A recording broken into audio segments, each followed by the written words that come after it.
प्रथम विश्व युद्ध खत्म हो गया था। जर्मनी, रूस, ऑस्ट्रिया, हंगरी और तुर्की साम्राज्य का पतन हो चुका था, जबकि इस युद्ध को जीतने वाले मित्र देशों में से एक ब्रिटेन बड़ी शक्ति बनकर उभरा था। इसके पहले पर्शिया रूस और ब्रिटेन के प्रभाव वाले इलाकों में बटा हुआ था। चूंकि रूस की करारी हार हो चुकी थी, जिससे इसके बाद ब्रिटेन इसे अपने प्रोटेक्टोरेट के रूप में घोषित करना चाहता था, लेकिन ऐसा हुआ नहीं। फिर साल आता है 1925। इस साल पर्शिया में एक ऐतिहासिक शुरुआत हुई। दरअसल यहाँ पहलवी राजवंश की नींव रखी गई। क्या हुआ, कैसे हुआ, आपको सब बताएंगे। नमस्कार, मैं हूँ सिद्धार्थ और आप देख रहे हैं वन इंडिया, जिसमें आज हम आपको बताएंगे कि ईरान में कैसे हुई थी इस्लामिक क्रांति की शुरुआत। ईरान में पहलवी राजवंश के पहले शासक थे रेजा शाह पहलवी। रेजा शाह ने 16 सालों तक पर्शिया पर राज किया। पर्शिया का नाम 1935 में बदलकर ईरान भी कर दिया था, क्योंकि पर्शिया के लोग इससे पहले ईरान के नाम से ही इसे बुलाते थे, जबकि पर्शिया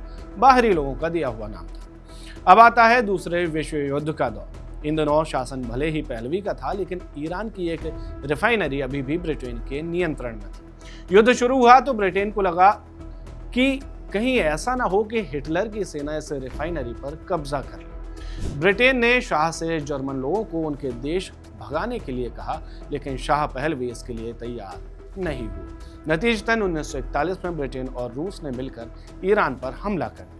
इस हमले के बाद रेजा शाह पहलवी को सत्ता गंवानी पड़ी और उनकी जगह नए शाह और उनके बेटे मोहम्मद रेजा शाह पहलवी को कमान सौंपी गई, जो लंबे समय से ईरान को मॉडर्न बनाना चाहते थे। उनकी छवि भी एक लिबरल नेता की थी, जो अमेरिका और ब्रिटेन का एक बढ़िया दोस्त था। इसका एक और कारण था, मोहम्मद रेजा शाह पहलवी जो उनके बेटे थे, वो अमेरिका और ब्रिटेन को सस्ते दामों में तेल भी बेचते थे और करीब तो थे ही। कुछ साल सब बढ़िया चला, लेकिन फिर आया साल 1950। कहानी में एंट्री होती है मोहम्मद मोसादेक की। मोसादेक एक ईरानी राष्ट्रवादी नेता थे, पेशे से लेखक, वकील और राजनेता भी। इसी दशक में मोसादेक कच्चे तेल को लेकर ऐसा बिल लेकर आए जो विवाद की वजह बना। मोसादेक जो बिल लाए थे उसमें ब्रिटेन को नुकसान पहुंचने लगा था, लेकिन ईरानी जनता को इससे फायदा होने लगा। लोगों में उनका समर्थन बढ़ा। 1951 में मोसादेक चुनाव में पीएम चुने गए और शाह को ईरान छोड़कर भागना पड़ा। लेकिन ब्रिटेन और अमेरिका ऐसा होता देख चुप कैसे रह सकते थे, तो दोनों तरफ के गोरे साहबों ने दिमाग लगाया और मोसादेक का ही तख्ता पलट कर दिया और उनकी जगह फजलुल्लाह जहीदी को नया पीएम बना दिया।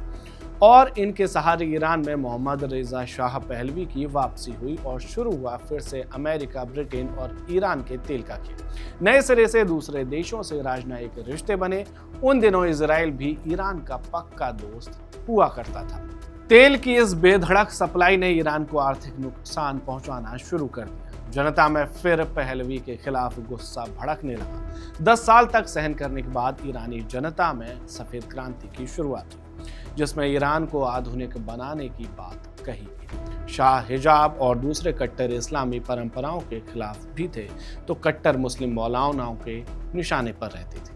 रजा पहलवी के शासन में ईरान पश्चिमी देशों से भी ज्यादा खुला था। विश्वविद्यालयों में महिलाओं की संख्या बढ़ने लगी थी। उनकी ड्रेस, बालों और पहनावे पर कोई रोक टोक नहीं थी। महिलाएं सड़कों पर पश्चिमी शैली के कपड़े पहनकर नजर आती थी। उनके अपने अधिकार थे, जिनकी मालिक वे खुद थी। वे पढ़ सकती थी, वे नौकरी भी कर सकती थी।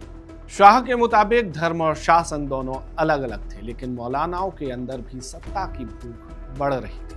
कब तक खाली धर्म के सहारे माहौल बनाते, जबकि असली मजा तो सत्ता में था।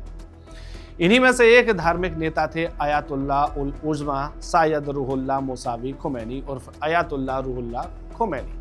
खुमैनी की जड़ें भारत से थीं। उनके दादा सैयद अहमद मूसावी, जिन्हें लोग हिंदी भी कहते थे, उनका जन्म भारत के बाराबंकी के कुंटूर में हुआ था। वे यहाँ से धार्मिक यात्रा पर ईरान गए, फिर वहाँ दिल ऐसा लगा कि वहीं के हो।